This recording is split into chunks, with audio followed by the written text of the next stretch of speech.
So my all-time favorite movie trilogy came out to 4K this week and well, of course I picked it up. So let's get into it.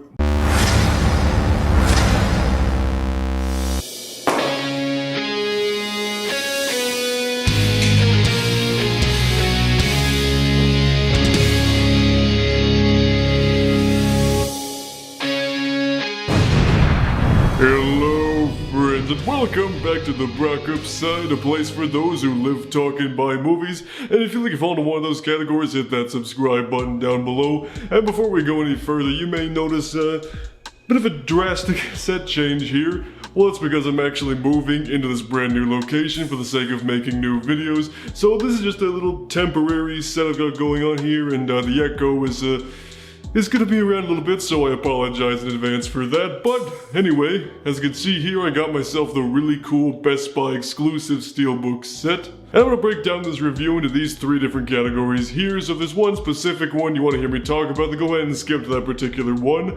But anyway, let's get going. So anyway, as far as picture and sound quality goes, these movies look absolutely fantastic in 4K. Like I mentioned, Back to the Future is my all-time favorite movie. No movie truly makes me feel the way this one does. So of course, I'm gonna pick it up in every single new physical release that comes out. And the movies look clean, clear, crisp. They look absolutely beautiful. My only gripe about the 4K releases for these movies, however, is that it seems like in some scenes, they feel a bit darker than they have in other releases. So that might seem a little off in a couple areas, but overall super happy with the image quality. And of course they do sound really good too, as opposed to this video. Sorry! So as far as picture and sound goes, I'm gonna give this a gold unboxing machete. And as far as the bonus content goes, like a lot of these 4K releases we've gotten this year, it's got a nice backlog of previous Blu-ray and DVD releases, including stuff from the 30th and the 25th anniversary releases where they had these retrospective documentaries, which if you haven't seen them before, I highly recommend it because there was a lot to learn about the making of these movies. But on top of all of that, they have brand new bonus content here as well. So as far as the brand new bonus content goes, you get a Hollywood museum tour with Bob Gale, who goes through all the famous props and costumes that are on display at the Hollywood Museum. You get to learn a bunch of cool little tidbits about like different props from the movie, like the comic book that the farm kids look at. They're like, oh my god, it's an alien, blast him, Dad! You also get some behind the scenes footage of the upcoming Back to the Future musical. Yeah, there's gonna be a Back to the Future musical. It's only gonna be in London, but if they eventually tour, I'm definitely gonna go to that. Arguably the coolest brand new bonus feature on this 4K release are some lost audition tapes for this movie because several name actors auditioned for Biff Tannen and Marty McFly, so you get to see some of these never-before-seen audition tapes like people like Ben Stiller, John Cryer, and other noteworthy actors that would go on to have pretty big movie careers despite not getting this movie. I was kind of bummed though that they didn't show Eric Stoltz's audition tape for Marty McFly for this movie because for those of you that don't know, Eric Stoltz was originally cast as Marty McFly before Michael J. Fox came in because he was too busy filming Family Ties.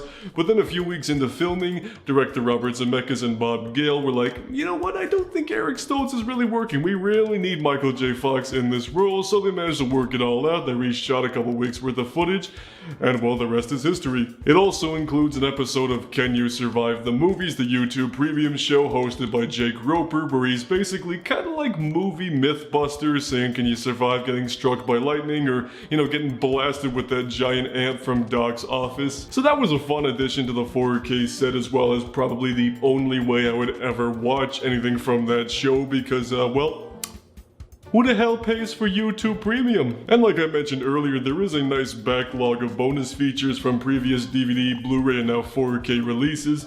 But probably one of my favorite pieces of bonus content is Back to the Future, The Ride. It's got all these videos that up until these physical releases you could only see if you went to Universal Studios and went on the Back to the Future ride while it was, you know, still in existence and stuff. And you get a POV of the actual ride itself, which is really cool, so you get to kinda simulate going on the ride even though you can't physically go on the ride, but it's still just a really cool thing. So overall, with a nice mix of new bonus content as well as plenty of old, I'm gonna give the bonus content as well a gold unboxing machete. So finally, as far as the box art and overall presentation is concerned, of course I did pick up the exclusive Best Buy Steelbooks, but what's really cool about these, if I could just get them out, is that each individual steelbook comes with a piece of the DeLorean and a piece of Hill Valley from specific time period that the movie deals with, and if you put them together like that, you got yourself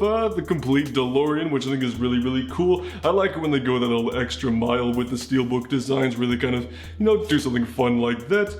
Then on the back side, you've just got pictures of Marty and Doc from the various movies. So overall, really nice. It's $20 more than the regular 4K release, but in my opinion, it's pretty well worth it. So as far as the box art goes, I'm gonna also give that a gold unboxing machete. So if you couldn't already tell, I am absolutely in love with this Back to the Future 4K release. Got some cool steelbooks, some great looking transfers of these movies, and some brand new bonus content, which is always really cool. Getting to watch these movies for the very first time when I was like 10 or 11, I fell in love with them instantly. I just got so immersed in the world of these characters and the music. Doc and Marty's friendship is just so damn charming to look at, and just everything about these movies, they just make me feel so good in a way that a lot of other movies can't, unfortunately. And of course, like I do with pretty much every Blu-ray review, I am going to be giving away my digital copy of these movies. It's just one code, not 3 movies split up into 3 individual codes, so whoever gets it is going to have all 3, so thank me later. So if one of you buttheads wants to win this digital code, then comment down below what you love about the Back to the Future trilogy. And yeah, within about 24 hours, I'm gonna pick a winner. So anywho, so if you want to see some more videos from me like this, you can check out this playlist right over here. And if you want to see what YouTube recommends you watch me next, you can check out that video right down there. And of course, subscribe if you live, talk, and buy movies. And we'll see you on the Brockopp.